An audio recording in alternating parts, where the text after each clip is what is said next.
बिस्मिल्लाह वस्सलातु वस्सलामु अला रसूलुल्लाह सल्लल्लाहु अलैहि वसल्लम। अस्सलाम वालेकुम। लाहौर रियल एस्टेट के यूट्यूब चैनल से चौधरी जमशेद रफीक +9232224062।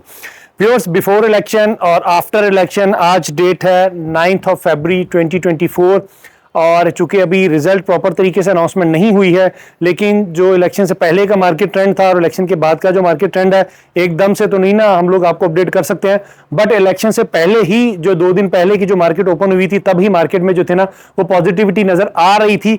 तो मैंने कहा चलें बिफोर इलेक्शन और आफ्टर इलेक्शन आपको जो फाइल्स प्राइसेस है ना वो उसके ऊपर आपको अपडेट कर दूं। और आज का जो मेरा टॉपिक है रिगार्डिंग डीएचएल लाहौर फेज 10 की फाइल्स प्राइसेस के ऊपर है। यहाँ पे आपको 5 मरला, 10 मरला, 1 कनाल, 2 कनाल और 4 मरला कमर्शियल्स की अवेलेबिलिटी है और 2 कनाल की भी अवेलेबिलिटी है। 8 मरला कमर्शियल अभी डीएचएल लाहौर फेज 10 में फाइल्स नहीं है। मार्केट में प्राइस तो कोट की जा रही है बट कंफर्मेशन नहीं होती है। आपके से टोकन मनी 5 लाख रुपए के करीब लेके जो है ना रख लिया जाता है, लेकिन कंफर्मेशन नहीं होती है, बस लिंगर ऑन किया जाता है कि सर आ रहे हैं, जा रहे हैं, कर रहे हैं, करा रहे हैं। तो 8 मरला कमर्शियल डीएचएल और फेज 10 में भी फाइल्स की अवेलेबिलिटी नहीं है। प्राइसेस के ऊपर अगर मैं बात करूं तो 4 मरला कमर्शियल और 2 कनाल की इस टाइम पे बहुत अच्छी बाइंग बनती है, चूंकि ये वो क्रीम है कि जो आप बिल्कुल एक लोअर एंड पे बाइंग कर रहे हैं। Maximum prices versus lower prices में आपको वो भी बताता चलूं कि तकरीबन को 2022 नवंबर में जब डीएचए ने 4 मरला कमर्शियल दिया था तो उस टाइम पे इसकी प्राइस तकरीबन कोई 2,50-55 लाख रुपए के इन बिटवीन स्टार्ट हुई थी और फिर ये गिरते गिरते मिनिमम आ गया था 1,50 लाख रुपए पे। 1,50 लाख रुपए से फिर दोबारा से इसमें इंक्रीज आया है। तो अब जो आपको 4 मरला कमर्शियल डीएचएल और फेज 10 में एफिडेविट की अवेलेबिलिटी है वो तकरीबन कोई 169 से 170 के इन बिटवीन आपको 1,70 लाख रुपए में आपको अवेलेबिलिटी हो जाती है। एलोकेशन की बात करूं डीएचएल और फेज 10 में तो एलोकेशंस की अभी अवेलेबिलिटी नहीं है। उसकी रीजन ये है कि लोगों की बाइंग प्राइस जो थी ना वो काफी हाई प्राइस भी थी। जब हाई प्राइस की बाइंग होती है तो देखें 5 लाख, 10 लाख रुपए, 15-20 लाख रुपए का लॉस तो बियरेबल होता है, लेकिन इतना हैवी लॉस जो है ना ऑलमोस्ट को मैक्सिमम प्राइसेस वर्सेस जो आज की प्राइसेस तकरीबन को 8.5 मिलियन का लॉस जो है ना वो बियरेबल नहीं है। एक एवरेज में लॉस की मैं बात करूं तो 4 to 5 मिलियन का लॉस कोई भी बंदा नहीं करता। हाँ, अगर किसी के पास कोई अल्टरनेट ऑप्शन होगी देन वो क्विट कर जाएगा, अदरवाइज वो बिल्कुल भी सेल ऑफ इतना बड़ा लॉस नहीं करेगा। 2 कनाल डीएचएल और फेज 10 की बात करूं तो इस टाइम पे अवेलेबिलिटी आपको तकरीबन को 245 लाख प्लस माइनस में होती है। मैक्सिमम प्राइस इसकी भी 3.5 करोड़ रुपए पे थी। देखिए maximum prices versus minimum prices तकरीबन को ऑलमोस्ट 1 करोड़ रुपए का जो है ना वो डिफरेंस है। तो 2 कनाल चुके हर जगह की क्रीम लोकेशन होती है, तो इस वजह से लाहौर रियल एस्टेट आपको डीएचएल और फेज 10 में 2 कनाल और 4 मरला कमर्शियल स्ट्रांगली रिकमेंडेड करती है।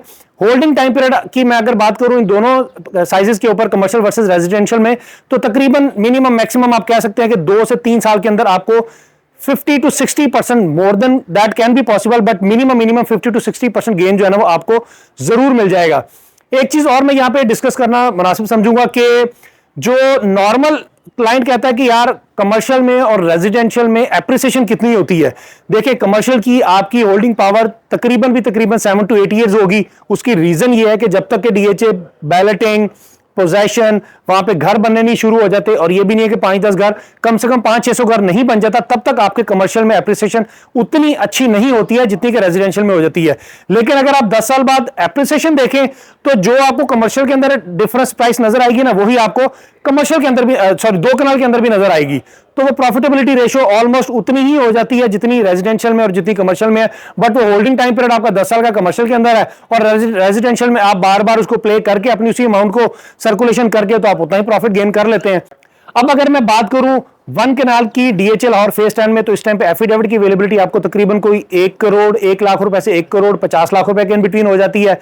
एलोकेशन की बात करूं तो एलोकेशन तकरीबन आपको 94,50,000 में, 10 मरला डीएचएल और फेज 10 में एफिडेविट की अवेलेबिलिटी आपको तकरीबन को 57,50,000 में, जबकि एलोकेशन आपको 55,50,000 में अवेलेबिलिटी है। 8 मरला कमर्शियल जो कि डीएचए ने अभी रिसेंटली फाइल्स दी थी, जो कि बहुत लिमिटेड सी फाइल्स है, ये 55 लाख रुपए से डीएचए ने देनी शुरू की थी और अभी ये मिनिमम लोअर प्राइस जो थी इसकी तकरीबन को 39 लाख तक गई थी और इस टाइम पे आपको अवेलेबिलिटी फिर दोबारा से तकरीबन को 45,50,000 में हो जाती है।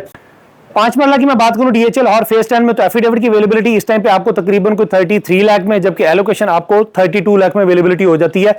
लेकिन कुछ साइजेस के अंदर जैसे 5 मरला हो गया और 4 मरला कमर्शियल हो गया और 2 कनाल, इनमें एलोकेशंस और 8 मरला रेजिडेंशियल भी, ये 4 साइजेस ऐसे हैं कि जिनमें एलोकेशंस की आपको बहुत रेयर अवेलेबिलिटी आएगी, चूंकि इनमें लोगों को लॉस की रेशियो जो है ना वो काफी ज्यादा है, तो इस वजह से एलोकेशन आपको रेयर मिलेगा, जबकि एफिडेविट आपको इजी टू अवेलेबिलिटी हो जाती है। बट जो पहले प्रोसीजर था एफिडेविट का कि आपको 2 से 3 दिन में इंटीमेशन लेटर मिल जाता था, अब ऐसा नहीं है। अब डीएचए के एंड से कुछ वेरिफिकेशन के प्रोसीजर जो है ना वो चेंज हो चुके हैं, तो इस वजह से आपको इंटीमेशन लेटर पहले 2-3 दिन में मिल जाता, अब तकरीबन को 7 to 10 वर्किंग डेज में जो है ना वो आपको इंटीमेशन लेटर मिल जाता है। बट लाहौर रियल एस्टेट के प्लेटफॉर्म से आपको एफिडेविट इस वजह से रिकमेंडेड है कि इसमें सेलिंग के ऊपर आपको टैक्स नहीं है। हम लोग अभी जब मैं अपनी वीडियोस में बताता था, जब आप एफिडेविट और एलोकेशन की टोटल कॉस्ट को कैलकुलेट करते हैं तो ऑलमोस्ट सेम आती है, लेकिन एफिडेविट अगर आप तब आज भी कैलकुलेट कर लें तो एफिडेविट आपको सस्ता ही पड़ेगा एज कंपेयर टू एलोकेशन के, चूंकि जो सेलर का टैक्स आप वो भी उसमें ऐड करें ना एलोकेशन के अंदर, तो फिर आपको एलोकेशन महंगा पड़ेगा और एफिडेविट आपको सस्ता पड़ेगा। लाहौर रियल एस्टेट के प्लेटफॉर्म से आपको फाइल से रिलेटेड डीएचए फेज 10 हो, फेज 13 हो, डीएचए गुजरांवाला, कोयटा, तमाम डीएचए लाहौर के फाइल्स के अंदर आपको कोई भी इंफॉर्मेशन चाहिए हो, किसी भी प्लॉट की असेसमेंट चाहिए हो, आप एनी टाइम मुझे कॉल कर सकते हैं। मैं अपना नंबर रिपीट कर देता हूं, +92 322 422 062। अपना बहुत बहुत ख्याल रखिएगा। Thank you so much. Allah हाफिज, फीमान अल्लाह।